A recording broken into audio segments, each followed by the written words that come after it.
What is going on, folks? It is Dr. Remy LeBeau, and I'm coming at you once again from the X-Layer to provide you my deep and insightful thoughts into the latest episode of X-Men 97, episode 7 of 10. 3 more to go, baby. 3 more to go. And they're going to be juicy. Bright Eyes. Wow. This was another episode of an incredible experience. Loved it. Loved the episode, of course. This is definitely the aftermath episode of episode 5 that I was hoping for last week. I, again, totally understand why we did not have that episode last week, and like the fact that we got the Storm thing resolved and she's coming back, and so is Xavier. So I like that all that's been taken care of, and now we're like at the point where it's like, okay, can we focus on what's actually happening now? What's so important? A lot happened in this episode. There was like a lot of celebration of Rogue as a character, as a powerhouse, as a vulnerable person who's processing this like very traumatic experience on top of everybody else. Like the world is processing it, mutants especially. It's pretty powerful stuff that we're seeing happening and being like sort of addressed in this episode. And the show in general is like not backing away from a lot of really kind of serious angles to everything that's been going on. And I love that about it. It's taking everything so seriously. Everything matters in a very adult way. You know, it's not like dumb and silly. It's like important. There's stakes. It's just everything I've ever wanted from the X-Men. I have it in the comics. There was a period of time in the comics where things were bad. I've talked about it at length in prior videos. And, the movies have been shite. I mean, let's just face it. And it's just been so long since there's been a reverence sort of given to this world and these characters. I mean, there's a reason why I'm in love with it. There's a reason why, I surround myself with the iconography. I'm still reading the books after all these years.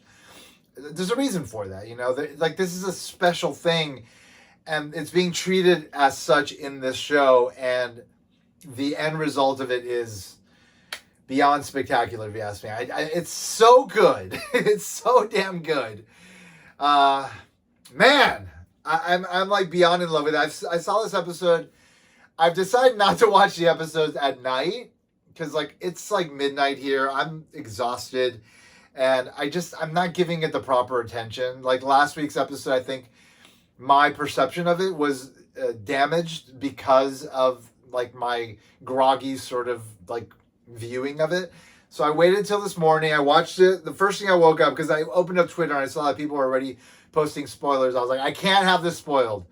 Watched it again a few hours later, and then watched it right before I did this video. So I've seen it 3 times already. I'm not tired of it because I love it. There's so much in each episode. It's fantastic. There was a lot in this episode, but it didn't feel overwhelming. It didn't feel overstuffed. In fact, it felt as always, like I want more, just walking away wanting more. And that is, once again, a tribute to everyone that's involved in this show, bringing it to the level that it deserves to be, to give even the most average person this connection to this world and these characters, and an anticipation of what's going to happen next.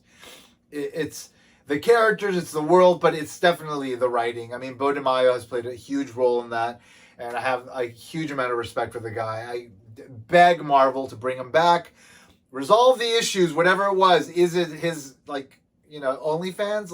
Really? You're going to punish him, X-Men fandom, because you don't want him to show his willy? I mean, come on, people. It's 2024. Men have penises. Okay, whatever. Who cares? Let it go. But again, we don't actually know what happened there, and I'm not going to speculate about it. I'm not going to mention my theory about it. Anyway, moving on to the actual episode. Okay, so this is a frame from the opening. The opening was pretty much a lot of what we've seen already. This is the only thing that was new. This is from One Man's Worth, the 2-part episode. Those are my 2 favorite episodes from the original series, where Nimrod and Master Mold in the future sends Nimrod back in time to kill Xavier, creates an alternate present where Storm and Wolverine are like married and everybody's dead and the X-Men never formed. It was the precursor to Age of Apocalypse. Even though it aired after Age of Apocalypse was printed, it was the creators of this show that came up with the concept that eventually became Age of Apocalypse in the comics, which is a really interesting sort of historical thing. This was resolved in 2 episodes, obviously. It's still some of the greats, but there's a connection between what is happening here and what is going to be happening in the rest of the series, I think. So there's definitely going to be some stuff happening that's connected to these 2 episodes. So it's going to be really interesting to finally kind of see all that play out in the final 3 episodes, which is a 3-parter, and it's going to be like Bodemayo said that like episode 5 was just like a precursor to something bigger. So we're going to get something even bigger than what happened in episode 5, and I can't imagine what that's going to be.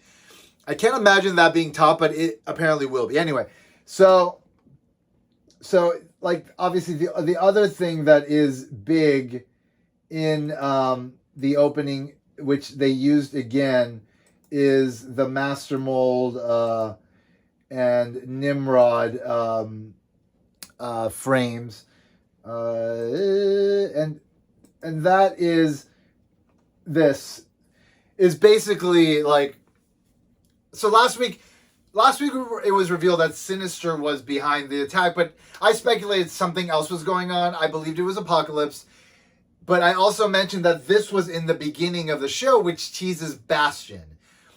And we finally saw Bastion in this episode. So Bastion, who everybody had been speculating was the sort of the driving force behind the attack, behind everything that's been going on in the show this season, is revealed to be valid, right? So we finally see Bastion. He's not named, and he's very much sort of established as sort of like a boogeyman type of, akin to Sinister, but in a different way, more in a like a Hannibal Lecter-ish sort of way. There was horror movie iconography from Silence of the Lambs in this, as well as from Jeepers Creepers.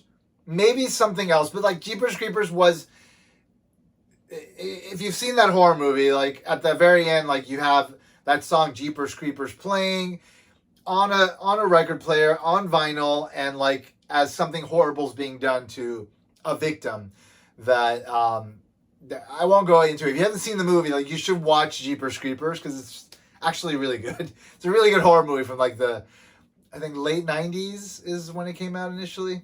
Don't look into like the creator of it because there's some problems there, but the movie itself is phenomenal. Anyway, the horror movie iconography continues with using it to sort of try to like create this sort of villainous specter that kind of heightens the threat of, you know, the characters that we're supposed to be afraid of, Sinister and now Bastion. Loving what they're doing, loving the artistic approach to all of this. Like there's so much thought and care being put into it. It's phenomenal. Anyway, episode starts with a very sad situation, something that we saw in the trailer. We all thought that it was Xavier's funeral, but no, it was indeed Gambit's funeral. And interesting, we have Shala Ball, I think her name is. That's Gambit's wife from the Thief Guild, or like the Thief and I forgot, it's this whole thing. His brother was there from the one episode that kind of dealt with his backstory of Louisiana, where's the Thieves Guild and the other guild, and they're like always fighting, and they have to give a tithe to some god that gives them powers or kills them, and they get double crossed, and the one guy's like, You're not gonna check the tithe, we're not gonna tell you. I just remember random lines from that episode. Defilers! The tithe is empty! Like, it was all very dramatic and weird, and I didn't quite care, but...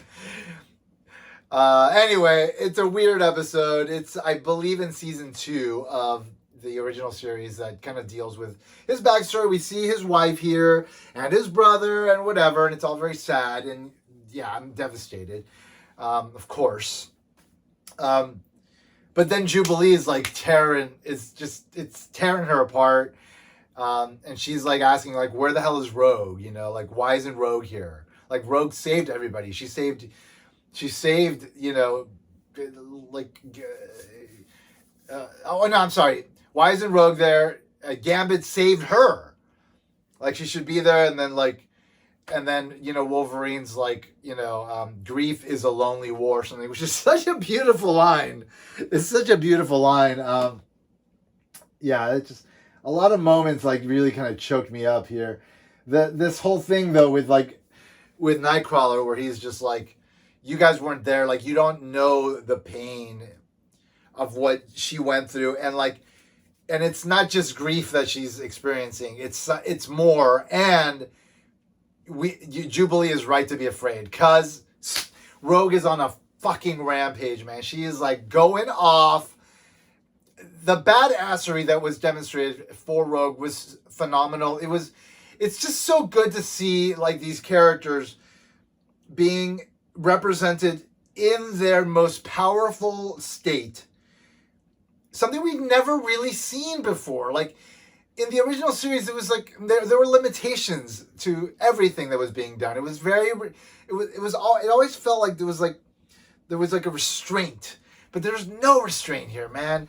When she goes to that military base looking for Henry Peter Gyrick, right? Henry Peter Gyrick and Bolivar Trask, the two responsible for the Sentinel program, she wants them, right? Because she knows that they're somehow responsible for this, what they're now calling a master mold. So they're calling it in the show a master mold, this Tri-Sentinel, wild Sentinel thing that just only killed thousands, didn't kill millions. So they didn't want to go that far with it, because that's pretty severe for even a cartoon, I would say, probably, like, to say that the Sentinel killed millions. So they're keeping it at thousands, but nonetheless, like, thousands. That's a lot. I mean, it could be like tens of thousands, right? So, anyway, so Rogue is searching for like Gyrick. She goes to this military base, and in that military base is General Ross. So General Ross is very much connected to the Hulk, right? So like this is another one of these moments where the show is saying very clearly, like,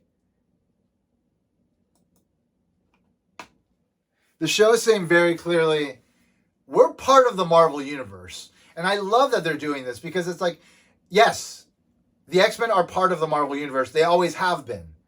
Just because Disney didn't own the film rights for a very long time and chose to sideline them and make them unimportant with respect to the Marvel brand, like, that doesn't reflect the Marvel Universe.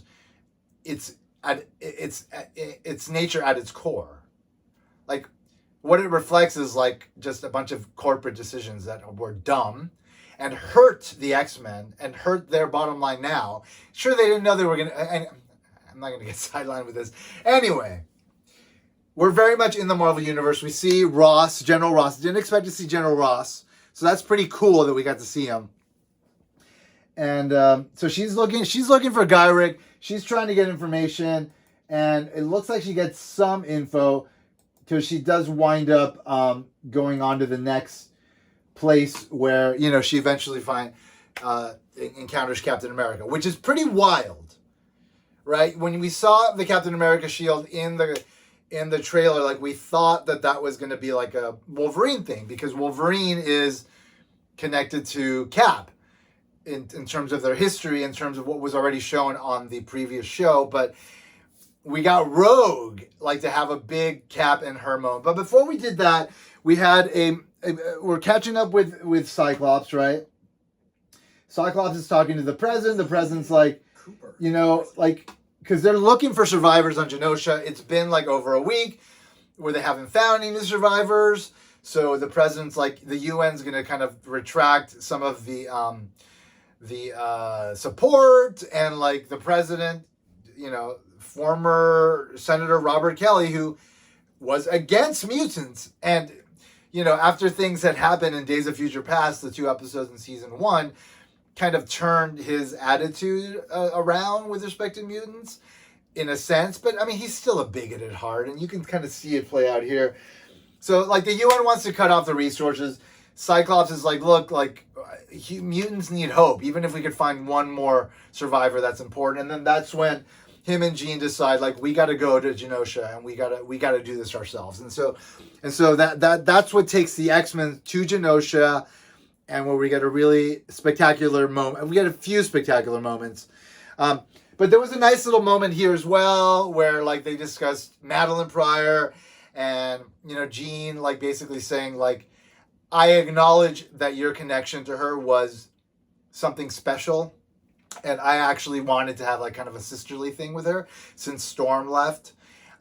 Anyway, like they're like mending their relationship, which is a good thing, because I don't want Jean and Scott not to be together. I mean, come on.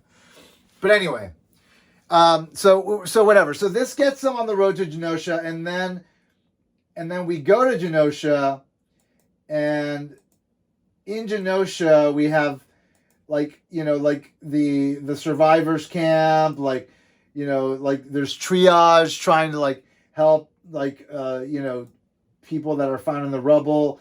We see a cameo by Amelia Voigt, who is a nurse, basically a war nurse. She knew Xavier. We've seen her a few times in the show. And I like that she was here, because that's very much her role. Her role is like, like a doctor / nurse. I don't exactly know what her skills are, but Mutant Nation, they've been attacked. It's awful. Devastation all over the place, and they're helping. Beast is trying to process what is happening. We get some very important Beast moments in here, because Beast, he's always got this happy-go-lucky sort of attitude and like very optimistic and positive. We see a change in him here, which, is important. In the comics, Beast has gone very far. Like, he's been radicalized and gone beyond just like wanting to do the right things. Like, he's become a monster in the comics. And we kind of got a hint of his transition. I'm not saying they're going to turn him into that monster here, because they shouldn't. But we sort of got a hint of like, this sort of happy-go-lucky, thing that he has going, starting to be chipped away when he's like talking to Trish Tilby. So we're thinking, okay, so Trish Tilby's involved, like they're going to further their relationship. But he calls into question like her whole perspective on everything that's happened. The fact that she herself is problematic in the sense that she was just basically exploiting the situation in a sense. He was subtle about it, but he did call her out on it. And like, instead of them having this romantic sort of moment, it was more of like, get the hell out of here, you're trash. Like, in my eyes, you've betrayed us. You're not one of us. And then there's also like some meanderings in him philosophically of like how maybe Xavier's dream is no longer valid, or was a mistake.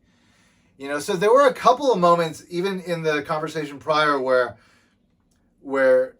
Cyclops mentions that Magneto saw this coming. It's like, it looks like there's a turn happening for the characters, where they're starting to realize like Xavier's dream can lead to moments like this. And maybe that's just not the right dream.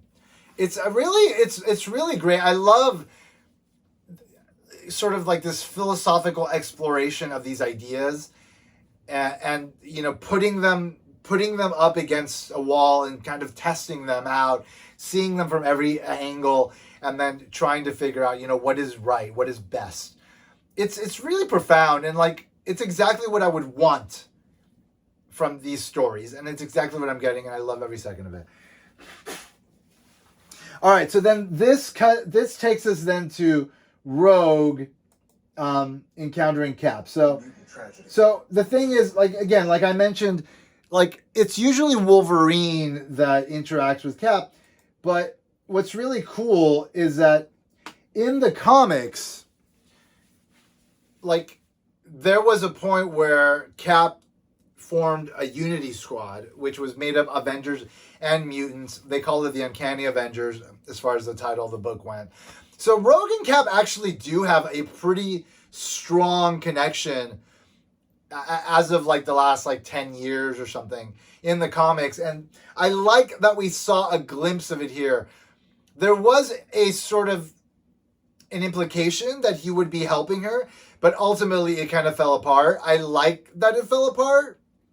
I don't need to see Uncanny Avengers right now, but I do like that we are laying seeds for potential future things. Like,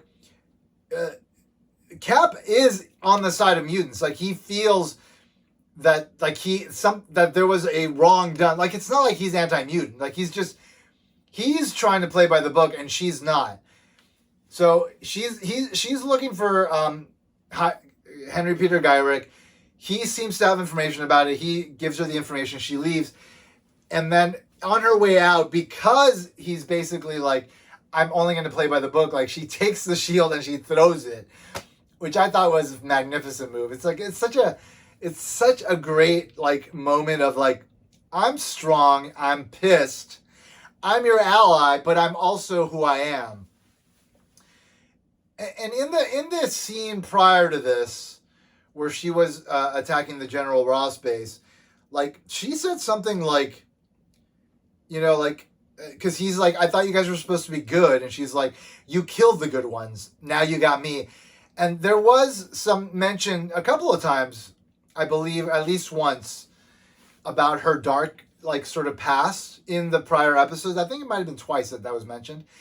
And we're sort of seeing a bit of that here, you know, where it's like, because she's grieving so much and like she's sort of shed, like, at least right currently, like this sort of good person demeanor that she's trying to hold on to and maybe even embody, just based on what Xavier like kind of helped her become.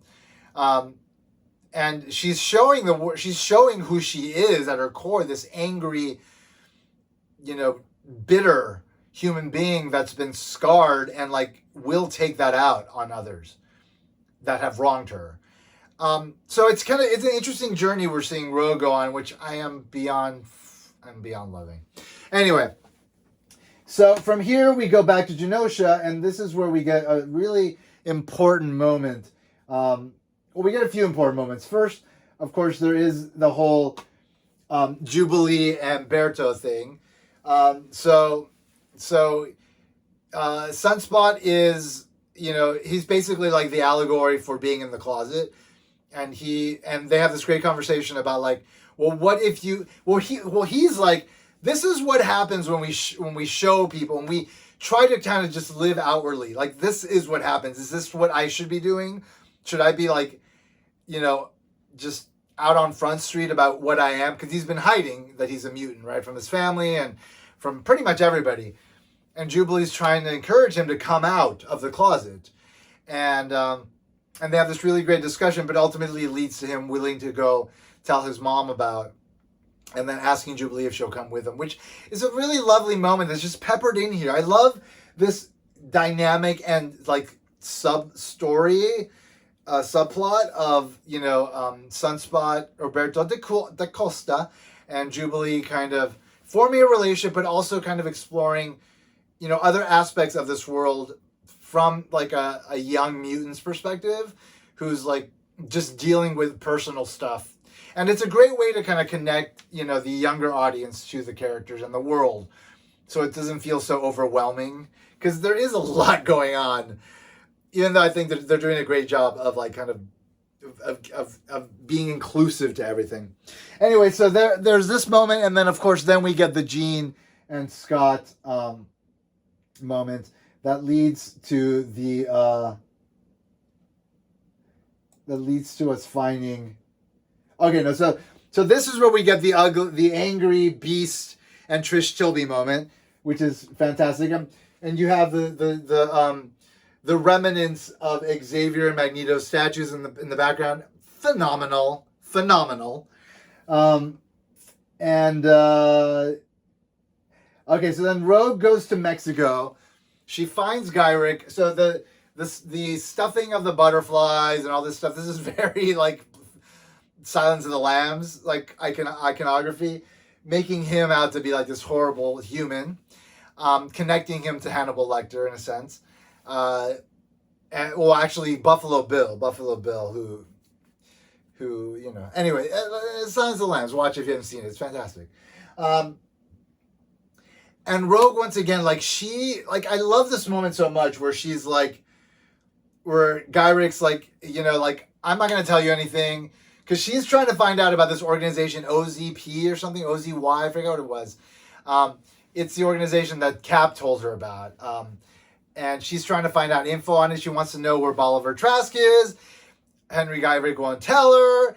And then he's like, yeah, and this time the Jean Grey's probe ain't going to affect me. And then I love this moment where Rogue's like, well, this ain't that, sugar. And she's like, I'm going to suck every ounce of information and energy from you until I know everything I need to know. So she doesn't pull any punches here. And she is angry and she is raw and it is glorious. And in the final moments of her sucking out everything she can from Gyrick, she sees Nimrod. Which is important, right? Like that's going to lead us to Bastion. Okay. So that happens there. Then we go back to Genosha. And this is where like Jean and Scott are having this great moment of like, they're searching for bodies and like, Jean is just having these terrible sort of connections to the death that went on. And we see those rats that were in her vision. Like, you know, it's more of a symbolic sort of representation of like a crumbled society. You know, what's left are the rats. The rats always survive. So that happens. And then eventually, beyond their really great discussion that they have, where again they're trying to mend their relationship, they find Emma Frost. Like I knew this was gonna happen. Like this is straight out of Grant Morrison's new X-Men run, where Emma Frost was on Genosha when it was attacked, and that sparked her to have her secondary mutation, which turned her into a diamond, which gave her that diamond sort of exterior, right? Something that is like synonymous with Emma Frost today. I mean, we've even seen it in a movie, you know, like in First Class. So like they had to do it. And like you got to bring Emma Frost in as one of the X-Men at this point. And it's clear that they're doing that. Like we're working towards it. So they find Emma Frost and she's in her diamond form. She's a survivor. This gives everybody a lot of hope. And everybody's like super excited that they found somebody that is still alive. And I love Emma's line. She's like, I've always done well under pressure. Like it's such a wonderful line. Interesting, like Scott and Jean know that Emma is one of the ones that kidnapped Jean and are responsible for the Dark Phoenix, but they don't give a crap about that. They're overwhelmed with joy that there's another survivor. So this is like the redemption arc of Emma Frost is happening, you know? And I think this moment is a turning point. So that's going to allow us to finally get Emma Frost, you know, into the X-Men. I think it's going to be wonderful. I can't wait for that to happen. I have a feeling she's going to be part of the next few episodes, which would be very cool. All right, so that happens there, and then let me see. Okay, so then they get contacted by Bolivar Trask. He's like, come to Madripoor. I'm going to give you some information. Like, so like he's telling them about Sinister, and like they're not believing him, and anyway, so they're going to go to Madripoor now. We saw it in the trailer for the season, and that first shot, and I was like, that's got to be Madripoor, but it seemed really odd, you know, to show us Madripoor right off the bat, and then we saw we saw some New York stuff, so it was like, is this New York? Is this, what is it? It was Madripoor. They go to Madripoor, which is fantastic. So there's just a lot going on in this episode, man. They get a lot. They travel all over the place. It's wild. Anyway, so so they're gonna go. Okay, and then there's the whole thing with Roberto and Jubilee, and he tells his mom that he's a mutant. She's like, I knew you were a mutant. Very, very reminiscent of a lot of situations where like a gay person will tell their parent, will come out, LGBTQ plus person will come out to their parent, and their parents like, we've always known. But at the same time, like they run this multi-billion-dollar corporation, and so they're like, well, we got to keep it secret. And she's saying like, we got to do something about anonymity. I have a feeling this is going to lead to Roberto's classic X-Force costume with the bandana. I think that's what this was about. Beyond just obviously the coming out allegory, it was setting that up. I'm very excited about that because I'm very excited to see Sunspot like in all of his glory, because we haven't seen him like in his power. We use his powers. We've seen him use his powers in X-Men Evolution. That's one good thing they did, was like the New Mutants.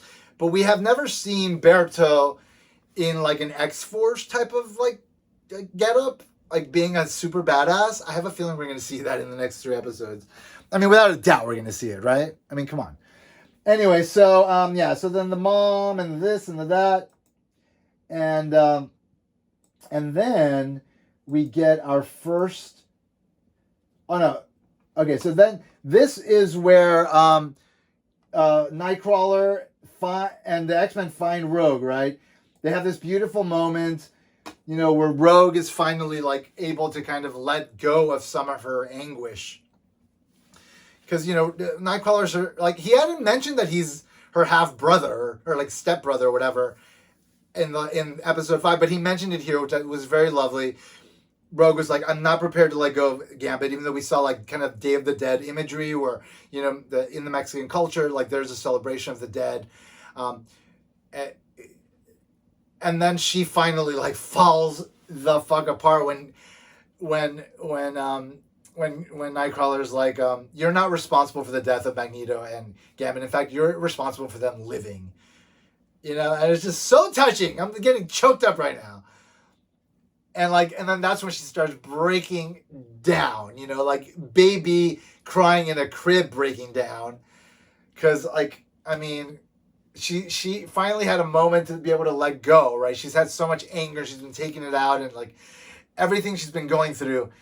But now, like, here's her brother, and then she turns around and it's the rest of her family. It's like the rest of the X-Men are there to help her, and it's just wonderful. It's just spectacular. From here, we go to that finally.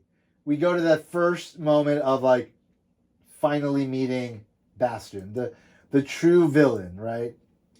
And so they're using this thing, this motif of the song One-Eyed, One-Horned, Flying Purple People Eater. Like Bastion turns it on in the radio.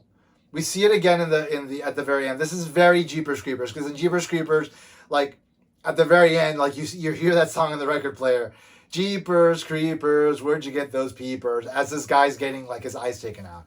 So it's very much that, but in this case, Bastion is the one-eyed, one-horned, flying purple people eater. I love that they're using it here. It's such a nice little touch, It's like, it's just another, again, it's just highlighting again, like, they care about every little detail in the show, and they're going to give everything they've got to it, and we're going to love every second of it. So Bastion kills Henry Peter Gyrich. Now, Henry Peter Gyrich has died a lot in this show and in the comics. I'm pretty sure. Actually, no, he didn't die in this show. Or did he? You thought he was dead after Genosha, after the initial Genosha episode where the slaves were freed and the dam was broken, and then him and like everyone else got... Anyway, like in the comics, he always seems to die, but he always seems to come back. So I'm not going to say that he's gone for sure, but then again, like, he's probably gone for sure, which is good. But then again, like, it was Bastion who did it, and Bastion's a bastard, so we got some stuff happening soon. Anyway, so that we got our first peek into Bastion, and then that kind of leads us into another big sort of moment, which is all the X-Men are together. except for Storm, she has yet to show up, which I kind of wanted her to show up this episode. It would have been cool to have her at the funeral. Kind of weird she wasn't at the funeral. But then again, she didn't find that out until the news. I mean, it's possible that what she was going through was happening at the same time as this. So, we don't exactly know how the timelines line up yet. So they go to this UN agency in Madripoor where Trask has told them to go. Trask is standing in the like on the ledge of. Well, first of all, we see a bunch of like really advanced like technical Sentinel technology, and everybody's like questioning like how did they get this? Like how did the UN like have this? And then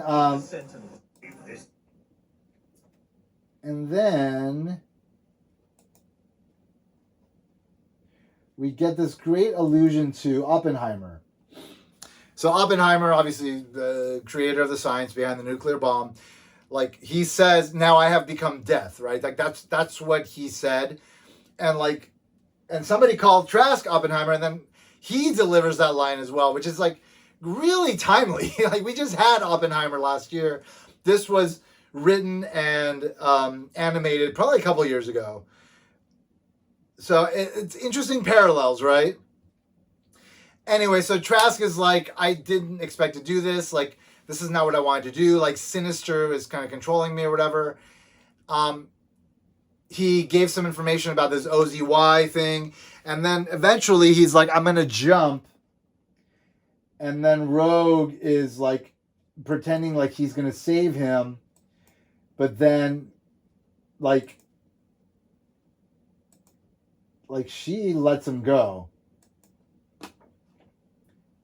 Hold on one second. I want to get that frame. Yeah, where she's like all tortured. There we go. Like, Rogue kills Bolivar Trask. He was going to die anyway. She saved him to get information out of him, but then she let him die. Incredible moment. I love that Wolverine was like, he was totally down for it, right? Wolverine is like, kill them all, right? Like, that's Wolverine's way. So he loves that Rogue did this. Morph, on the other hand, is like, this is who we are now? Nobody else gasped. And then she justified it by like, this is the guy that was responsible for Genosha. Okay, so the minute like they're gonna have like a discussion about the moral implications of what just happened, Bastion comes back as I think they call it a Supreme Sentinel. So basically like a human Sentinel hybrid. This is clearly what Trask was, what Sinister was doing to him, right? Sinister has to be behind this like sort of melding of machine and organics, right? And in the end, like it's revealed that Sinister wants something, and he's been helping Bastion achieve this like Supreme Sentinel thing that he's done, this human Sentinel hybrid thing. And Trask is a badass Sentinel. He brings this building down, and then we get this amazing action sequence where we get this wonderful Jean Grey moment. Because Jean Grey is like in the original series, like she was beyond the Dark Phoenix though. She was always kind of like weak, and here they are not holding back. Like she holds, like they're all falling off the building. Cyclops is like, I'll get the debris. Jean, you get the building. She telekinetically takes hold of the building and then throws it into the bay. That is the Jean Grey I know and love, man. This demonstration of her powers, the fact that we keep seeing the Phoenix in the opening, the fact that we see Phoenix, like they mention the Phoenix, like they mentioned it in this episode again. I feel like the Phoenix is going to return. In this season, I feel like the Phoenix is going to be part of this. Like Jean is going to once again have the Phoenix, and it's not going to be Dark Phoenix. It's going to be like her wielding the power of Phoenix. And there's going to be more of sort of a clarification of her connection to it. potentially. If not here, maybe next season. But there's definitely a lot going on in terms of Jean, the demonstration of her power, and like the potential connection to the Phoenix that we could see again. Anyway, so this was beautiful, and then eventually, like, you know, they have this wonderful fight with Trask. It's fantastic. Everybody's trying to take him down. They can't. And then what happens at the very fucking end, man? Oh my god. Oh my god. Oh my god! Cable shows up. You see that like dun dun dun dun, that like kind of military like theme from the original series. Like we didn't hear that in episode 5. This was more of a like his entrance moment, which is really cool. And Jean is finally able to make the connection. Oh shit, this is your son. Like, I guess in the original series, she had seen some connection, but she didn't quite understand it. Here, she clearly understood it. And he was like, and Cable was like, get out of my head. You're not her. Like, you're not my mom. She was your clone, whatever. You can tell he's hurt. And then that's when Cyclops realizes Nathan. And then Cable calls him dad. I was like, yes, bitch. Finally, after 30 years in this show, Cable acknowledges that Cyclops is his father. Fantastic. I mean, so good. So they're together. Something's going to happen. Things are going to happen. It's really exciting. This is part of the table being set. Bo DeMaio, the main writer, today posted a post on Twitter, X, basically saying the table has been set. Now get ready for 8, 9, and 10, right? So the table's set. Everybody's where they need to be, and things are about to happen. I can't. I'm so excited by that. All right. So, So then we finally get this moment with Sinister and Bastion, and like, again, it's like kind of further giving us information about Bastion's connection to Sinister and the fact that Bastion's the one in charge. But there wasn't really any explanation about who Bastion is. But there was hints about the fact that he was one of the old villains that has now evolved. I mean, it's Master Mold, for God's sake, and Nimrod. Okay, so then great moment here, and then we get this final scene where he puts the so this is the Jeepers Creepers scene, no doubt. Again, like lots of horror movie iconography, lots of it. Jeepers Creepers. We get Magneto. Magneto is being held captive by Bastion. Magneto's alive, yay, but he's being held captive by Bastion. It hurts me to see Magneto this way. Like I want him to unleash, and you know he's like wanting to tear things apart. You know we've seen the anger of Magneto, but like after everything that's happened, after this now, him being collared, like his powers are being suppressed, like can you imagine what's going to happen when all of this when he lets go of everything? It's going to be mayhem. I feel like, unfortunately, this is what I sort of predict is going to happen. He's going to go so crazy that Xavier's going to have to turn off his mind. Like, I think that we're going to see the Fatal Attractions thing where he pulls out the adamantium from Wolverine. Like, I feel like we're going to see that. I hope we don't. I don't want that to happen. I don't want Magneto to be so awful. I want him to be I want everybody to be united, you know? But, I mean, we need the drama. But we'll see. There's so many things that could happen. I don't know. I'm not going to speculate because we just don't know what they're doing. But it's really exciting to see it. Finally, we see the full reveal of Bastion. He looks so, like, unassuming, but he is the villain. And shit's about to hit the fan. I cannot wait to find out how it all plays out because it's going to be fucking awesome! All right, folks, I want to dedicate this video to a friend of mine, Jeff Bitron, who got some pretty bad news recently. So this goes out to you and your family. I'm thinking about all of you. I hope all of you are doing well out there. I hope I hope the world isn't crushing you, and if it is, at least we have some beautiful things to enjoy in our time that allows us to take our mind off of the things that the world offers us on a platter full of poop. It sucks. But also there's a lot of gray in this world, and there's a lot of gray in life, and it's a balancing act for all of us. Everybody keep strong, keep keeping on. And I'll see you guys next week. As always, I want to remind you that if you have not already, you better put an X in the box. Because ain't nobody checking me, folks. Ain't nobody checking me. Let go of Magneto, damn you!